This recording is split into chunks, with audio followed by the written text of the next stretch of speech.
I was in Sing Sing prison just last week.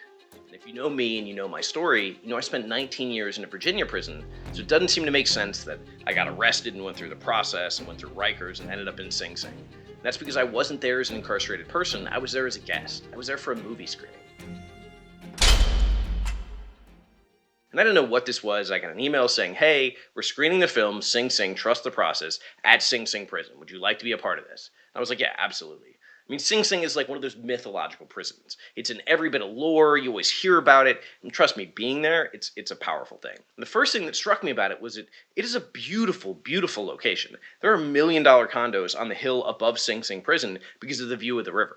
And I think about being locked up and seeing that kind of beauty out the window. And I remember when I was locked up, every now and then on maintenance, we'd be able to go up on the roof and we could see in the distance. We'd always just stop. We would always be quiet. We would just stop and lean back and just like look out into the wild. And it felt amazing. And I'm sure it feels amazing for the guys inside when after a long day, after all the craziness, they can stop and look out the window or look out wherever they are and see that river. The prison itself is imposing. Giant walls and guard towers and all the steel, and it's just that feel, that institutional ugly feel. And I think about that for the people that work there as well as people that live there, because that's not good for anybody.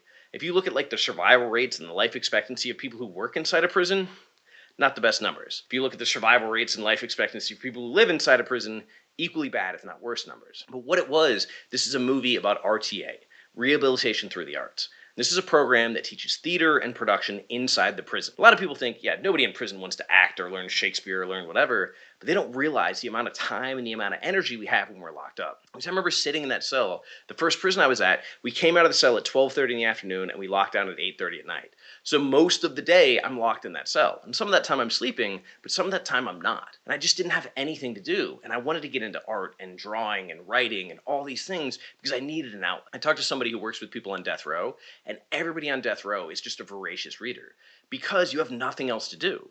So you take away all the stimulation and all the distraction, and all of a sudden we have what's right in front of us. And so you have a bunch of people who are locked up who want to do something with their time. They may not even be thinking about rehabilitation. They just want something to do, so they join RTA, and they learn to act, and they learn to produce, and they learn to write. They learn all these meaningful things. And they learn it so well that this movie has Coleman Domingo, who's Oscar nominated. He's the star, but all the other actors are people that learn their craft at Sing Sing. They were people who were locked up and went through RTA and then came out and are now a part of this film. And it's amazing. Like the kind of like co-star, he's incredible. I didn't realize, I actually met him because they brought a lot of the actors in for the event. I met him and I talked to him and then I saw him on stage. I was like, oh my God, like he's, yeah, again, an absolutely amazing actor. So this is a story of how this program changed their lives. It's a story of the impact of somebody coming in and caring. Somebody coming in and giving a voice, somebody coming in and giving an ear, just being willing to listen, and then giving people an outlet. And so often, when I talk to guys, it's this sense of hopelessness. Like, what am I going to do? I'm never going to have enough. I'm never going to have a place to live. I'm never going to get a real job.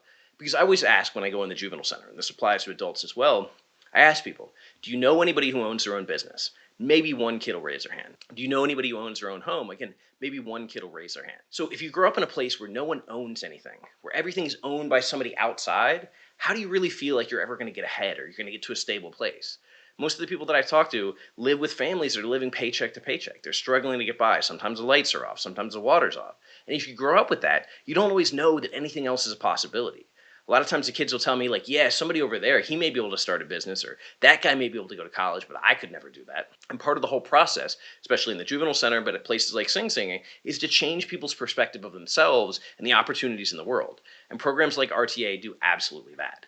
They allow people to transform themselves. They allow people to become someone else. They allow people to rewrite their stories. I talked to the actors who were in this film, and I asked them, I said, look, what did this program mean to you? What did this do for you? And they all said something along the lines of, this allowed me to recreate myself. Like where I came from, what I had done, what I experienced. Because I really want to highlight this. People always think about just the crimes that someone committed. I've never known a person who committed a violent act who wasn't first a victim of a violent act. And this doesn't make it okay. It's not an excuse. It's an explanation. But if somebody grows up in that place and that's all they know and that's what they expect and that's what they see in the world, giving them the opportunity to recreate themselves as an actor rather than a thug or as an actor rather than something else gives them a new identity. This is the importance of meaningful work, of meaningful art, of meaningful expression. We have far too few programs that actually give that opportunity. So I was blown away by RTA, and we were in the row. So like I'm in Sing Sing prison, this massive room that I guess they do film screenings where they actually do the plays, and half the room is incarcerated people. There are people in the current RTA program. So they're wearing their scrubs, they're wearing their prison outfits. And I'm looking over there, I'm thinking, man, that was me. Like, but we didn't have an RTA in Virginia. We didn't have a theater program. We didn't have an art program. We didn't have any of those things. So I was thinking, this is good. This is something that's giving these guys a chance. It's giving them an outlet. It doesn't mean the system works, but it means that this is a much better option than what I was in. The other half is artists and journalists and philanthropists and different people. Two people that I was sitting next to, they run an art program. He runs a music program. He ran the art program. So she goes in to teach music at Sing Sing. Guys learn music theory. They learn to play different instruments. They learn to interact. It was just such a cool thing to see that there's this whole culture around like art and expression and meaningful activity. When we lock somebody up, if we want them to do their time in a meaningful way and we want them to leave with skills, having them literally picking vegetables in a field for 9 hours a day, 10 hours a day, that's not going to teach them a meaningful skill. That's going to punish them, but it's not going to teach them what they need to succeed when they get out. But teaching people, hey, you can be an artist, you can be a chef, you can be an actor, you can be these other things, and then pairing that with real vocational skills or college skills. Because at Sing Sing Prison, they can get up to a paid for by the state or paid for by the federal government. And when you think about the difference in somebody's life when they've gone through that process and said, wait a minute, this isn't just for other people, like maybe this is for me. And it stages. In the beginning, maybe it's possible. Then maybe you take a couple classes and you start thinking, okay, well, it's a little more possible. It's a little more real. Then by the time you graduate, you see yourself in a different way.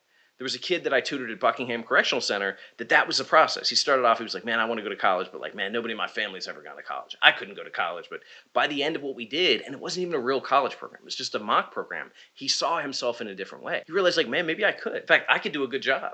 Maybe I could go to law school. Maybe I could do something else. And the last time I talked to him, he's making way more money than I am, way more money than most people I know, doing really well, running his own business because of the lessons that he learned. He's only been out for a year, maybe less. So it's been really neat to see the way people are impacted and the way they change when they have access to education, when they have access to meaningful programs that change the way they see themselves. And RTA and this program and Sing Sing Trust the Process was a perfect example of that. Not only that, it was just an exceptional movie. Now, I was assuming that I got emotional because I had been in prison. I had experienced it. I had felt it. But at the end, when I looked around and I'm streaming tears, everybody on the row, everybody that I saw was streaming tears because of the reality, like the emotional depth of what they were talking about. So I highly recommend you check out the film. Absolutely amazing film. A true story. Again, actors who learn their craft in Sing Sing. So when they're talking about it, when they're on stage being these people, that's really who they are. Like in a way, they don't have to act, but they convey themselves so well. And it was awesome to be a part of, and I can't wait to go again. And I can't wait to again be included in the opportunities for things like this, where we highlight the good or the possibility rather than just highlighting the bad. Because trust me, there's a lot of bad things in the prison system. And the prison system itself is a pretty bad place. But when you have a beacon, like you have a firefly in the light, or excuse me, in the night, when you have a beacon of light in the darkness, that's just a beautiful thing. So I love being a part of it, and I hope you'll check out the movie.